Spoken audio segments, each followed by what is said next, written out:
Hey guys, welcome to my Monday Morning Leadership. This is Brad Krantz. Today I'm going to talk about my journey with cancer and the lessons I've learned, specifically my journey with prostate cancer over the last 3 years. And the reason I do this, the reason it's on my Monday Morning Leadership is I think part of being a leader is to be authentic, and part of being authentic is telling and sharing your story. And since this is such a big part of who I am today, being me, I wanted to tell my story. So by sharing this publicly and on my YouTube channel, some of the details of my, journey with cancer, I'm hoping in a small way to be more authentic as well as to pave the way for better understanding and support for those of you who are on your own journey or struggling or even dealing with a terminal situation. I think after all, as I said, it's a big part of my story. It's part of who I am, and it shaped my outlook and how I live now moving forward. So as a leader, my desire is to be a positive influence, right? Leadership is influence.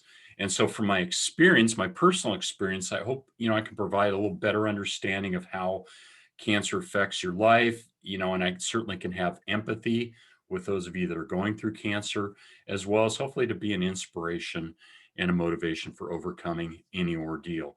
So, three things I want to cover here real briefly. I'm not going to really deal so much with all the details of my story, but I just really want to talk about some of the lessons I've learned. I think first, we know cancer is the second leading cause of death in the US. And underneath that, of the cancers, number 4 in cancer is prostate cancer, which I was diagnosed with in January of 2018.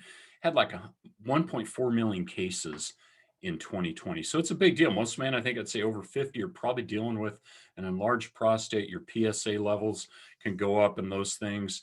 So I'm going to talk about that real quick here. I think, I had symptoms leading up to this. It was pretty obvious when your prostate starts to get blocked, you've got some problems with, trying to go. And I'd kind of ignored that. I talked to my wife about it. We kind of self-diagnosed, said, well, maybe it's this, maybe it's that. Let's try these supplements, this type of thing, kind of hoping it's going to go away. And it didn't. So the day after Christmas, December 2017, I'm laying in bed. My wife had come home from work and she's looking at me, says, you look like you are about 6 months pregnant. We need to go to urgent care. And this is pushing about 10 o'clock at night. Part of the backstory on this, guys, and I can relate to this, that I think guys, maybe more than women, we're afraid to go to the doctor. We don't want to get the bad news, right? I didn't want to hear the news that you've got cancer, you've got some terminal disease or something. And so I really kept myself kind of like an ostrich with his head in the sand, that if I don't know, if I don't check it out, then I don't have to worry about it. Well, I had to face up to it because lo and behold, I get into the urgent care and I had about 2 liters of urine in my bladder, which was about ready to burst. And hence started my journey with having a catheter in me for 9 months, which I won't go into all the details, but that was not fun. And then having a separate appointment with the urologist, get all those things checked. I'll talk about that real quick. But I think the basic lesson I learned here, guys, I want to share with you is don't ignore your symptoms. Or if there's something you know or you can feel isn't going right, guys, reach out to your doctor, reach out to your healthcare provider, have it checked out. Don't wait till I basically didn't have any other alternative but to go to urgent care. And that's not a good thing. I think one of my favorite quotes here from Jack Welch is really pertinent, is face reality as it is, not as it is or as you wish it to be. And that's really, really important. So I'm diagnosed with cancer January 2018. I'd gone to the urologist, prostate exam. Hey, it feels kind of hard. We're going to need to do a prostate biopsy. If you haven't had one of those, by the way, they're somewhat painful. Okay. No real anesthetic up there. It's like putting a staple gun up there and pulling out samples. Based on that, it was you've got a really aggressive form of cancer. And part of that, guys, is just, you think about cancer, it's somebody else, right? It's somebody, your family, it's a friend, a coworker, neighbor, somebody like that. But when you're faced with it, hey, Brad, you're diagnosed with cancer, you look in the mirror and say, that's not me, it's not somebody else. So what do I do? And I would say starting January 2018, the whole year of 2018 was without question the most difficult and stressful year of my life. Okay. I was working a full-time job in outside sales, probably 50 to 60 hours a week traveling. And when you have a catheter in, you've got a 19-ounce leg bag, you got to empty that out pretty frequently, and you can't just go to the bathroom normal. I'm not going to explain all that, but there's a whole process that makes it a little bit more of a chore to do. Catheter in you is not the most comfortable thing when you have the. So I had 40 doctor appointments that year, guys, between tests, procedures, doctor's visits, urologist visits. I had a prostate exam. I had a prostate biopsy. Then I had 4 bone and CT scans to check because they found some spots in my down in my hip area, my chest, and my head that would need to find out what those were. Were they metastasizing, what have you? And then I had TURP surgery that solved the prostate issue in September of that year. Also, along with that, my sister was in her terminal stage of colon cancer. She ended up passing away in May of that year. That was not fun to watch, my only sister. And then a little more than a month later, my 93-year-old stepmom passed away. So I was dealing with a lot of stuff, my own diagnosis, dealing with it, having a catheter in me, working 50, 60 hours a week. It was tough, but I think some of the lessons I learned out of this, guys, we can do more than we think we can. I still hit 80% of my sales goal that year. I'm not saying that to get a pat on the back or, hey, Brad, you're awesome. It's just I had something I needed to do. I needed to focus. I still had a job to do. I wasn't going to allow the fact that I had cancer or a catheter in me keep me from doing my job if I could do it. I'm a believer in you work hard and you don't make excuses, but you really have to choose your attitude. I decided to have the best attitude I could, guys.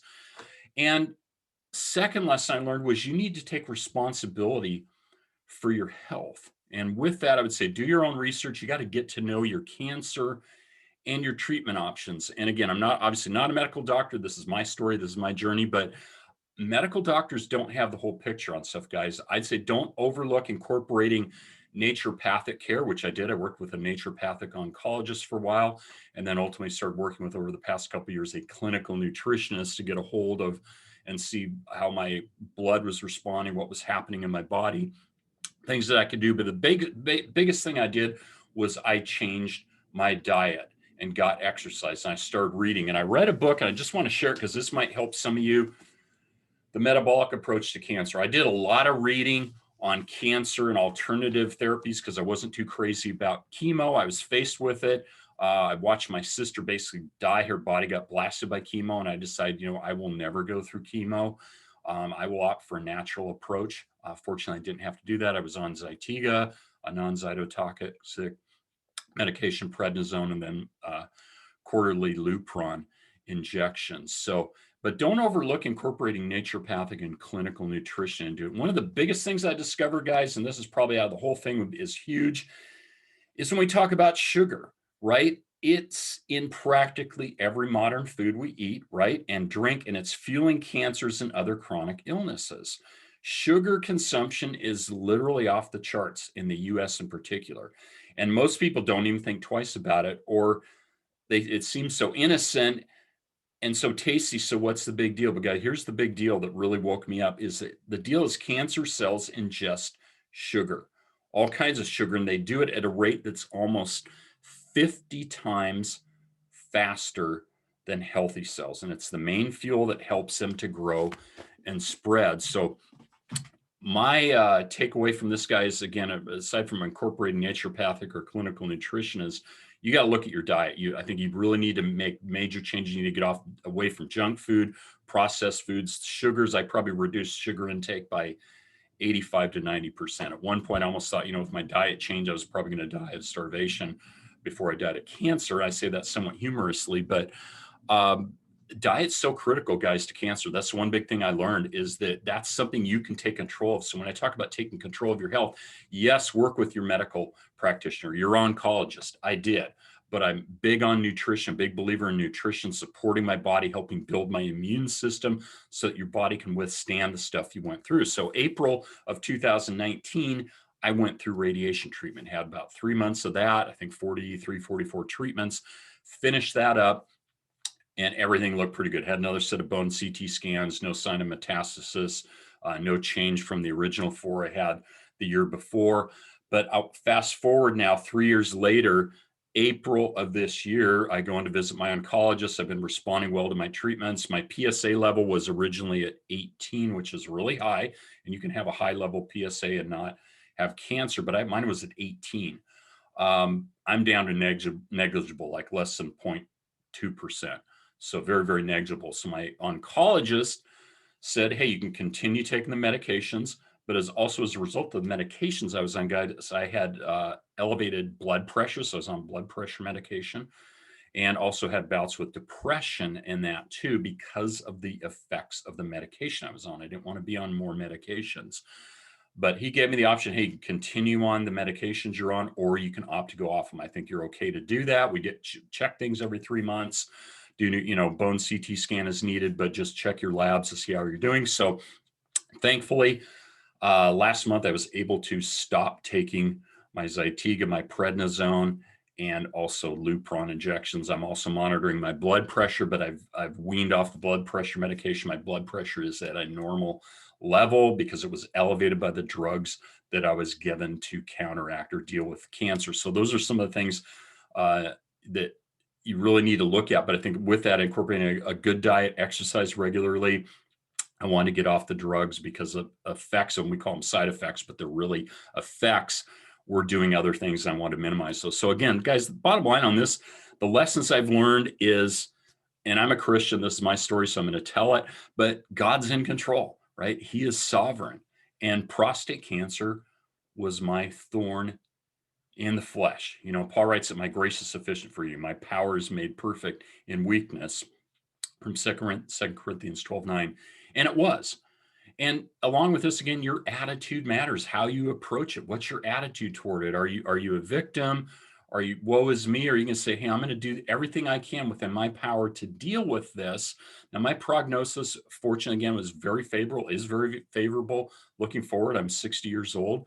But I think the other things you really need, as I've said before, you need to change your diet. You need to eat good food, whole foods. You need to keep in shape and exercise. And you really need to give your body the best chance to heal itself by building your immune system.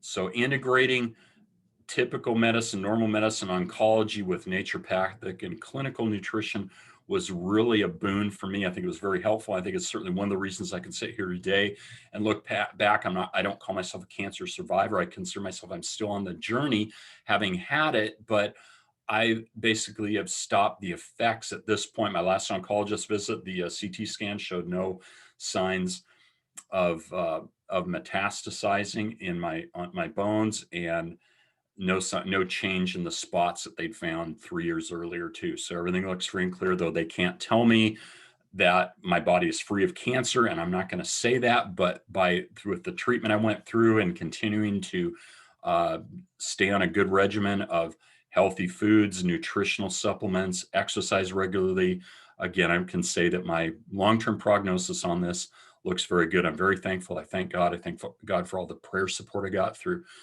church members and that too, guys. But that is my journey. So as a leader, I wanted to share this because, again, it's part of my life. It's part of my story. It's a big part of my life. And I hope you found some benefit in this. I hope that this has encouraged you, maybe giving you some inspiration, some motivation. I'd love to get your input, guys. If I can be of help in any aspect, if you're going through a journey with prostate cancer, please reach out to me. Let me know. I'd love to hear your story, your journey, how you're going through it. But yeah, there's many lessons that I learned, guys. So ultimately, it was a good thing. It wasn't a bad thing. If people said, Brad, are you glad you had cancer? I said, well, it wasn't something that I wished for, but I got it. And I'm glad the journey I went through, along with me and my wife and my family, and what I've learned from it. So guys, thanks so much for tuning in today on a very personal Monday morning leadership and sharing my story with you. And again, I hope it blesses you. Have an awesome Monday. Bye-bye.